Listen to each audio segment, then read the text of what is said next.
week in review time, and it's been a big week. Obviously, Super Bowl 54 caps the NFL's 100th season. It ended up being a great Super Bowl thanks to the Chiefs' ability to mash the gas pedal in the final half of the fourth quarter. So, Big Cat, there's been so many people, and I've seen some who've suggested that the Chiefs are already a dynasty. You can't be a dynasty if you've only won one Super Bowl. One Super Bowl win plus the promise of more does not a dynasty make. They have to go back and do it. And their head coach, Andy Reid, this week at the parade said, we're having another parade next year, which is the closest that he could come to saying he's guaranteeing another Super Bowl win. Are we on the front end of a Kansas City dynasty? Who? Give me the name of the person who said this is already a dynasty. I've seen some stuff on social media where somebody suggested it's already. I saw it somewhere because I saw somebody call them out. It may have been you that called them out. This is going to be the big test, though, because, Patrick Mahomes, and a credit to him, he is such a special player that when he wins a Super Bowl, it's not like, oh, my God, Patrick Mahomes, he's such a special player. It's immediately, how many Super Bowls will Patrick Mahomes win? Will he dominate the next 15 years? So you just said in the intro to this show, to this hour, that if he doesn't win 4 Super Bowls, his career will be deemed a failure? Did I quote you correctly? That's not what I said. That's not how I said it. My point is, how many does he have to win for us in hindsight to say he lived up to his potential? Because 3. We're all thinking now he's going to get, but if he's going to be the greatest ever, doesn't he have to at least get within shouting distance of Tom Brady in total championships? It's so hard to win Super Bowls, though. I think if you win 3 Super Bowls, you're in that rarefied air. I mean, how many guys have 3 Super Bowls? Is it just Joe Montana, Tom Brady, and Terry Bradshaw? And Aikman? Yeah, so it's 4. So he would be the 5th quarterback to do that. I think that would be a rarefied air that would put him in that conversation of, But that's who he is. That's who he is. That's my point. It's a self-fulfilling prophecy. He will do it. I'm saying 3. 3 would make him in that. I think the category, I think there's a lot of guys who are very, very good, who won 2 Super Bowls, and then once you get to the 3rd, then you're in that group with Terry Bradshaw, Tom Brady, Joe Montana, and Troy Aikman. If you can get into that group of guys who have only won 3 Super Bowls as starting quarterbacks, then the conversation changes. I think he already could have, too. I mean, a coin flip last year goes differently in the AFC Championship game in overtime. So give him a second. Go ahead. Yeah, give him a second. There's number 2. And you know what? I'll give him a 3rd, because when the Chiefs offense was struggling in 2017 and those players and coaches knew what Patrick Mahomes could do and they didn't bench Alex Smith, they could have won in 2017. They could already be a dynasty. He could already have 3 years into his career. How about that? My point is this. The guy's incredible. And to see how he overcame the adversity week in and week out, to come back from down 24, to come back from down 10, to come back from down 10 with less than a quarter left in Super Bowl 54, it creates the impression he can do anything. And a point Sims made, once you get that early Super Bowl in your career, the pressure to get one is off, and you have a greater freedom, Big Cat. I think that one of the things Patrick Mahomes learned in Super Bowl 54, I think he was a little tight and he was a little stiff and he was a little too aware of the moment. When they were down late and he said, screw it, I'm just going to go play my game, and it worked, I think his attitude for the rest of his career is going to be, screw it, I'm just going to go play my game. And we've seen time and again, that's more than good enough to deliver Super Bowl championships. So it's interesting to me how we always do this in sports as well, because if you went back in time and you asked how many Super Bowls would Aaron Rodgers win, what would you say? What would you have said after he beat the Steelers in the Super Bowl? I would have said he's got 2 more. Yeah, and he probably doesn't have a single one more. That's how hard it is to win Super Bowls. That's how hard it is Drew to Brees. get back to the top of the mountain. Yeah, Brett Favre. Hey, here's the best comparison. Russell Wilson. He got his Super Bowl year 2, and he's still waiting to get number 2, seeing these great young quarterbacks he's going to have to compete with now that he's 31, going on 32 later this year. And so it's not going to be easy for Mahomes.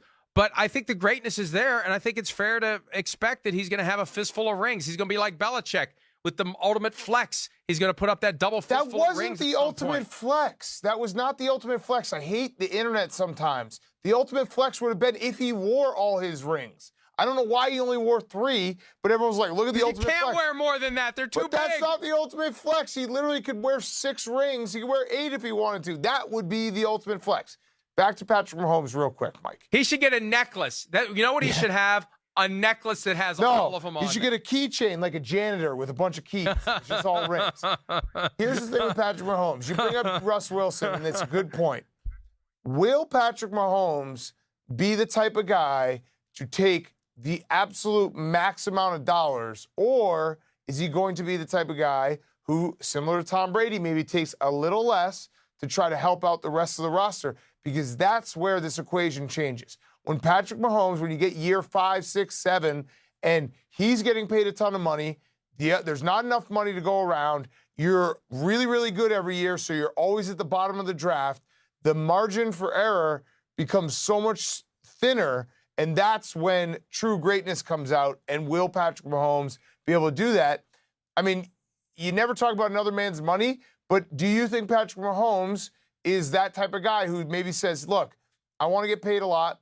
I want to get paid, a lot, but I don't need the absolute max because I want to make sure this team is competitive and you have guys that I can throw to, because we've seen it in the NFL. A quarterback's, career span, lifespan, so to speak, is a lot longer than every other guy on that team. So if we flash forward 15 years from now, Patrick Mahomes will still be playing quarterback, and that entire roster will be different, and that overturn will be the key decision on how many Super Bowls Patrick Mahomes can end up winning. He made the comment earlier this week about making sure that there's a team around him. So I think he'll be sensitive to it. Now, Peyton Manning's attitude always was, it's my job to play quarterback and get paid as much as I can. It's your job to manage the salary cap. And the rookie wage scale gives the Chiefs a way every year to replenish the roster with cheap talent, and they can continuously draft guys who are good. And they've shown with Brett Veach as the GM, Andy Reid as the head coach, they know how to find those good, young, cheap guys who will always be churning through the roster and then elsewhere if they want to get paid a lot of money. I think what Patrick Mahomes needs to do, and there have been players who have tried to do this. Darrelle Revis tried to do it 10 years ago. It didn't work. Kirk Cousins tried to do it in Washington. I think he may have tried to do it in free agency. It didn't work. The management council is opposed to the concept, although I don't know why they are. Patrick Mahomes' compensation should be tied to a set percentage of the salary cap. 15, 16, 17, 18%, no more than 20. That should be his pay every year. That ensures he's fairly compensated. That ensures that as the pie grows, he continues to get his fair piece of it, and it leaves 80 to 85% of the total cap available for them to fill out the rest of the roster. That's what he should want, and the Chiefs should give it to him. You are a GM. Look at that. You're a GM. No, because nobody's ever done it. No one's ever done it. They don't want to do it. The management council doesn't want the teams to do it, so the teams don't do it. I think the first team that will ever do it would be the Panthers and David Tepper, because he's already shown he's willing to stick his finger in the eye of the establishment and overpay a head coach on the way in Matt Rule. The management council does not want these teams to do it. It's collusion for the management council to send out this message and for teams to not do it. It's available, and I think Mahomes is the guy who deserves it. We'll see how hard he and his agent Lee Steinberg push for it, but I think they should. Yeah, no, they absolutely should. But this is going to be, I really do think that what Patrick Mahomes does with his contract will tell the story for the next 5 years on what the Chiefs are going to be and how many Super Bowls he ends up winning.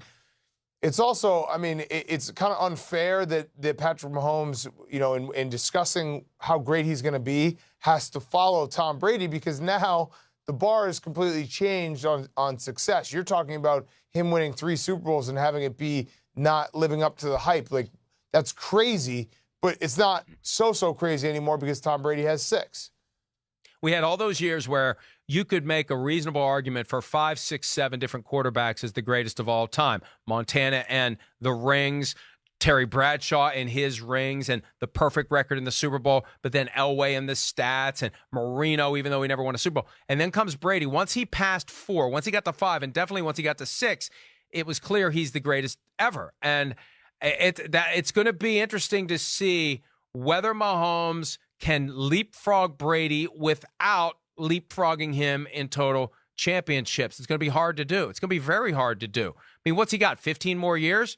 You're talking about 5 more in 15 years? That's 1 every 3 years. That is not an easy thing to do, and a lot of planets have to line up the right way. But, Big Cat, if we've ever seen a quarterback who can do it, it's the ultimate magician in Patrick Mahomes, the guy who can erase a 24-point deficit like that, a guy who can come back from 10-0 with 7 minutes left in the Super Bowl and win the game. The guy's incredible. We've never seen anything like him before. That's what makes me think at the end of the day, and look, I don't want to wish the next 15 years of my life away for crying out loud, but I'm curious to see, and I'm fascinated to see what he does with this level of skill that we have never seen before.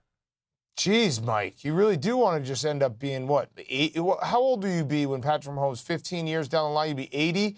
I'll be having to pay for you in a nursing home. We'll be sitting there. I'll come watch the Super Bowl none with of that you. stuff is I'll funny. feed you It's some not applesauce. Yeah, no, I will. I will. That's the type of guy I am. When the world has forgotten Mike Florio, I'll be there. We'll sit there. We'll watch the Super Bowl every year. I'm not going to say we'll watch it live. I'll probably play a trick on you, and we'll probably watch it the next day, tape delay, and I'll tell you it's live. But I'm going to be there, and we're going to watch Patrick Mahomes lift Lombardi number 6 in 20 years' time. It's good to know that you were raised on the foundation of always respecting your elders. It's right. really refreshing to know that somewhere in Wisconsin or wherever the hell it is that you grew up, that was instilled in you at a young age. I got you, man. I got you. Mike Florio, I got you. Don't worry about it. All right. I love you. When we return, well, thank you very much. I love you too. Hi, I'm Mike Tirico, and thanks for watching. Make sure to hit subscribe for the latest news and highlights from NBC Sports.